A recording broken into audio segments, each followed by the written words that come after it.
I'd like to first just ask, what does success mean to each of you? What is it to you, and has that changed over time?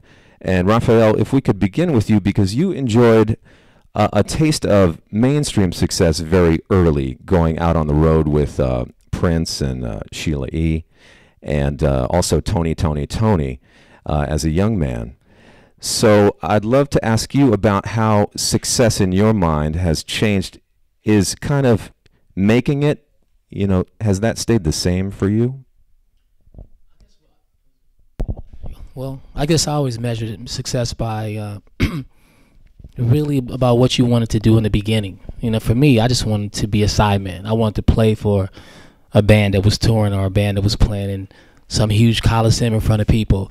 And so for me, I guess playing in talent shows as a kid was probably the biggest thing for me. Like when I first heard people scream, and for me, for me, when I was playing this instrument in my room, so when I brought it out to the public, that was the best high ever. So everything else sort of stayed that way. So I guess when you love something so much, you stay consistent with it. And I think that's how you measure success with any band, with any group, and keep your soul, because nothing changes. Nothing ever felt better than the talent show in the 7th grade. I still feel the same way, no matter if I'm playing with Mick Jagger. It's just the same way it felt in the 7th grade. Matter of fact, 7th grade always feels a little better.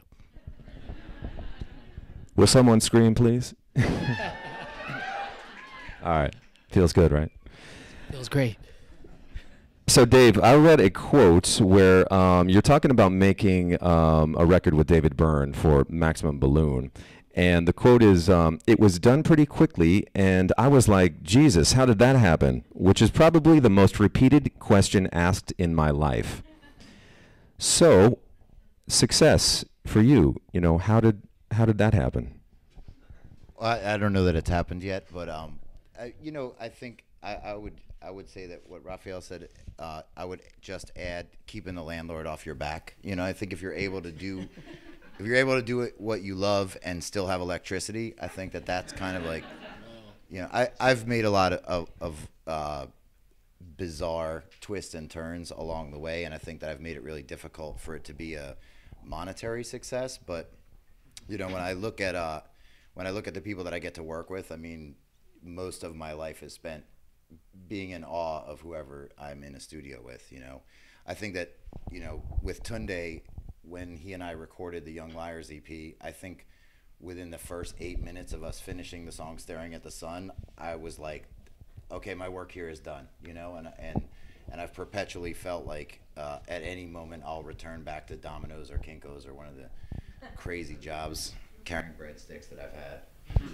But it's just, it's about doing what you love, and I don't think that there's any kind of really outside feedback loop for that. Like, the success is an internal thing, and you can gauge it more from your peers, and when you're talking to friends that do similar things, and they're really excited about what you're doing. I think that's like the greatest feeling, knowing that people who affect your life, you've participated in some way in them getting through this modern life. So it's the sense of success being an internal thing, but also the community that you're existing in. Yeah, your direct community. I mean, I think that the word success always, for some reason, it's always got photoshopped sparkles on it and everything like that, but I think mine's more of a wooden sign, Moby, in a sense, you've made a career of abject failure to fit in. What is success to you, if that's the case? I'm sort of baffled by the question. Well, because I never expected to have a career as a musician. When I was growing up, I played in punk rock bands, and no one paid attention to us. And so my idea of success when I was growing up was to have more than 15 people come to a show. And then I started DJing, and like basically the circumstances of my professional life when I was growing up were so humiliating. Like I still remember one of the first shows a punk rock band I was in, we played at a Chinese restaurant, and 3 people came to the show. And the manager of the Chinese restaurant forced them to order food in order to stay. So my standards for success were so low. I was like, so 10 people coming to a show, making a record that sells more than 100 copies, DJing and getting paid for it, even $50 a night, that was success. And I never expected to make records. The first record I made sold 1,000 copies, and I was bewildered by that.